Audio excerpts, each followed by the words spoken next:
Interview. Si est-il la première candidate de Top Chef 2024? Ce vendredi 10 novembre, Anissé a remporté la saison 9 d'Objectif Top Chef face à Lamine.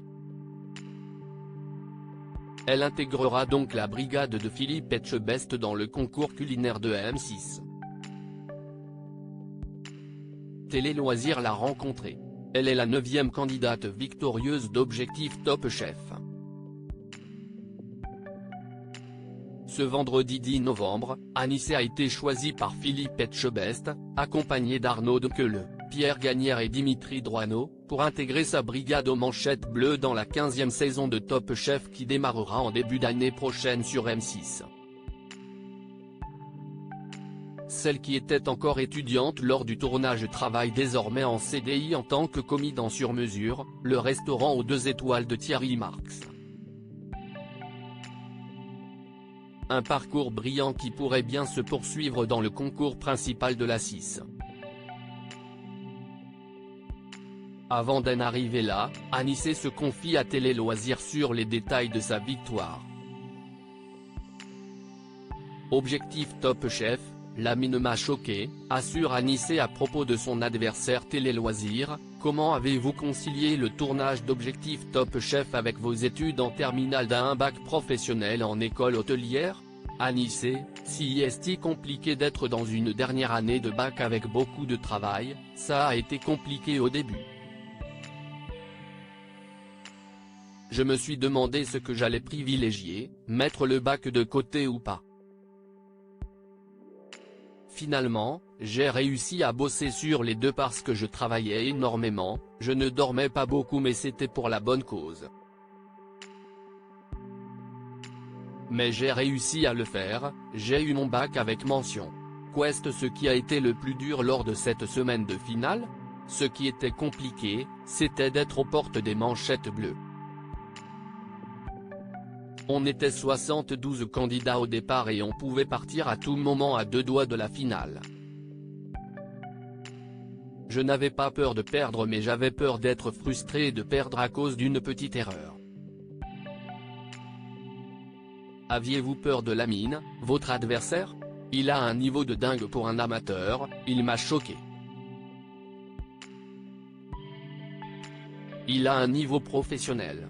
Si est-il une personne qui aime la cuisine autant que moi et ça fait plaisir d'être avec des personnes qui partagent la même passion que soi. Je fais ce métier pour faire plaisir aux gens et Lamine a la même philosophie donc ça a super bien matché. Anissé, gagnante d'Objectif Top Chef et première candidate de la saison 15 de Top Chef, Yoann Comte est un peu mon papa spirituel. Avez-vous créé des liens avec Juan Arbelae et Yoann Comte, les 2 coachs de l'émission? Oui, forcément parce qu'on travaille ensemble sur toutes les épreuves. Yoann Comte, dès notre première rencontre au restaurant éphémère, on a eu beaucoup de similitudes. On a été un peu touché par notre histoire, ça a créé du lien. Si est-il un peu mon papa spirituel? On ne peut pas expliquer ce lien. Il m'a toujours poussé dans mes retranchements. Il m'a fait découvrir des facettes de moi en cuisine. Il m'a motivé, il m'a donné confiance en moi. Quand j'ai commencé le concours, j'avais dit que je voulais prendre confiance en moi. J'ai encore énormément de choses à apprendre mais j'ai pris confiance en moi, je sais ce que je sais faire ou pas. Juan Arbelae, si est-il pareil, il m'a énormément aidé. Ce sont 2 chefs incroyables. Au moment du résultat, un chrono de 2 minutes 16 est affiché. Au terme du décompte, Juan Arbelae et Yoann Comte sont arrivés pour vous annoncer votre victoire. Pas trop de stress? C'était les 2 minutes les plus longues de ma vie, c'était le pire chrono. Quand le chrono s'arrête, je m'effondre. Je n'arrive pas du tout réaliser sur le moment.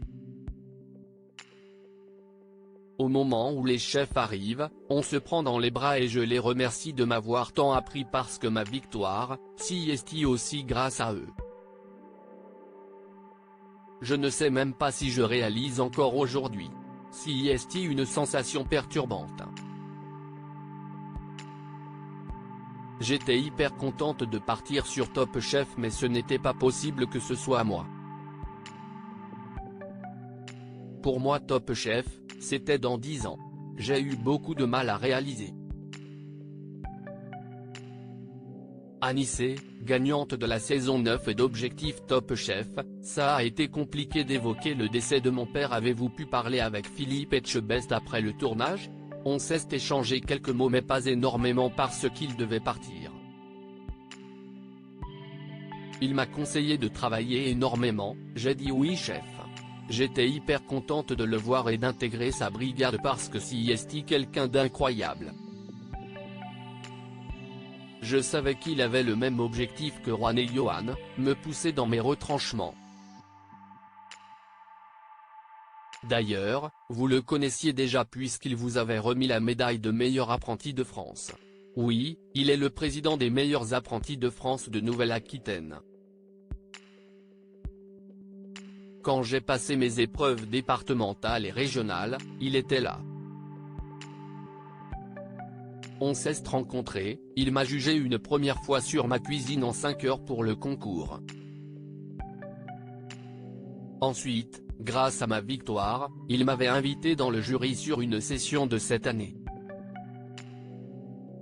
Ça, c'était avant Objectif Top Chef. J'étais derrière avec lui, en train de faire le jury. Quand on s'est retrouvé dans l'émission, il ne m'a pas reconnu directement mais on se connaissait. Il m'a dit que je lui disais un truc et je lui ai répondu qu'on s'était vu auparavant. Mais ça faisait 1 an qu'on ne s'était pas vu, et puis il en voit passer. Dans votre interview post-victoire, vous dites avoir participé pour votre père. N'était-ce pas trop difficile d'évoquer son décès dans l'émission? J'ai d'abord fait le concours pour moi mais mon papa a été ma motivation. Ça a été compliqué d'évoquer le décès de mon père mais aujourd'hui, je n'ai pas de difficulté à en parler. Ce n'est pas parce qu'il est parti que je ne dois pas en parler. Justement, CIST ma force et ma motivation. Le jour où j'irai le rejoindre, je veux qu'il me prenne dans ses bras et qu'il me dise qu'il est fier de ce que j'ai accompli. CIST vraiment une force, je me bats au quotidien pour réussir. Mon papa est parti jeune et je n'ai pas le droit de ne pas vivre à 100%.